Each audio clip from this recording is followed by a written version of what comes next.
मानव समाचार, मानवता के हक में। मी इब्राहिम शेख, आपण बघत आहात मानव समाचार मराठी, सत्य नेहमी सत्यासोबत। बघूया कोपरगाव तालुक्यातील बातमी।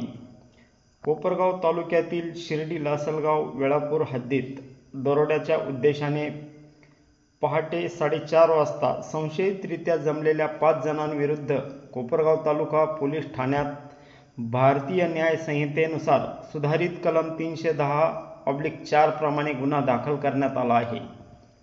घटनेची माहिती पोलिसांना गुप्त सूत्रांमार्फत मिळाल्यानंतर त्यांनी तात्काळ घटनास्थळी धाव घेतली।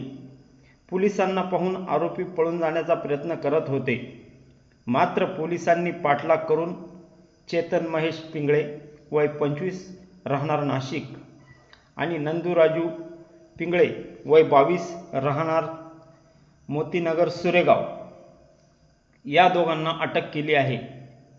दरम्यान विकी सावळेराम काळे राहणार शहाजापूर आणि संदीप दादा काळे व दत्तू जानू पिंगळे दोघेही राहणार सुरेगाव हे तिघे आरोपी कारवाई दरम्यान घटनास्थळावरून पळून जाण्यास यशस्वी झाले असून सध्या ते फरार आहे।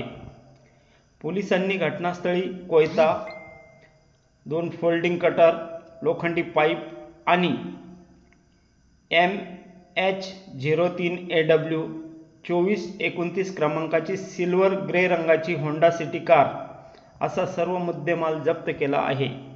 या प्रकरणातील फरार आरोपीचा शोध घेण्यासाठी पोलिसांनी कसून तपास सुरू केला असून लवकरच त्यांना गजाआड करण्यात येईल अशी माहिती कोपरगाव ग्रामीण पोलीस स्टेशनचे पोलीस निरीक्षक संदीप कोळी साहेब यांनी दिली आहे। बघूया समक्ष पोलीस निरीक्षक कोळी साहेब यांची मुलाखत। कोपरगाव तालुका पोलीस स्टेशनच्या हद्दीमध्ये गेल्या 15 दिवसांमध्ये घरफोडी तसेच इतर किरकोळ भोरट्या चोऱ्यांचं प्रमाण वाढलेले असल्याने माननीय पोलीस अधीक्षक सर यांनी हद्दीमध्ये सतर्कपणे गस्त करण्याच्या सक्त सूचना दिलेल्या होत्या। त्या अनुषंगाने आम्ही हद्दीत गस्त करत असताना गोपनीय बातमीदारामार्फत माहिती मिळाली की एका होंडा सिटी या कारमधून काही 4 ते 5 इसम हे दरोडा टाकण्याच्या तयारीमध्ये आहेत अशी माहिती मिळाल्याने आम्ही आमचे सहकारी अधिकारी PSI चौधरी, त्याचबरोबर आमच्याकडील शिपाई जयदीप गवारे, अंबादास वाघ,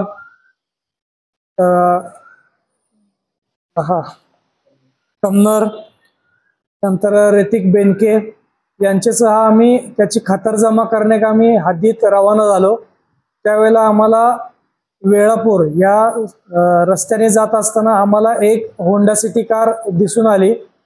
आम्ही त्याला थांबण्याचा इशारा केला असता गाडीमधील पाठीमागील बसलेले 3 इसम हे अंधाराचा फायदा घेऊन पळून गेलेले होते। त्याच्या समोरील बाजूस बसलेल्या 2 इसमांना आम्ही ताब्यात घेतले आणि त्यांच्याकडे विचारपूस करता त्यातील एक आरोपी हा नाशिक येथील असल्याचा व एक आरोपी आपल्या मोतीनगर सुरेगाव येथील असल्याचे निष्पन्न झाले। त्यांना आपण त्यांचे नाव गाव विचारून त्यांच्याकडे त्यांची अंगझडती घेतली, त्याचबरोबर गाडीची तपासणी केली असता आपल्याला दरोडा टाकण्यासाठी त्यांच्याकडे एक कोयता, त्याचबरोबर 2 कटर, नंतर एक पाईप अशा विविध वस्तू मिळून आलेल्या आहेत। त्या आपण पंचनामा करून जप्त केलेल्या आहेत। त्याच्यानंतर आपण पोलीस शिपाई तमनर यांनी तक्रार दिल्याने पोलीस ठाणे येथे गुन्हा दाखल केलेला आहे आणि अशा प्रकारे मान्य वरिष्ठांच्या मार्गदर्शनाखाली कोपरगाव तालुका पोलीस स्टेशनच्या हद्दीमध्ये एक दरोडा होण्यापासून आपण वाचवलेला आहे। इतर फरार आरोपींची नावं निष्पन्न झालेली आहेत, ते देखील आपल्याच हद्दीतील आहेत आणि आपण त्यांचा कसोशीने शोध घेत आहोत। त्यांना लवकरच आपण अटक करतो।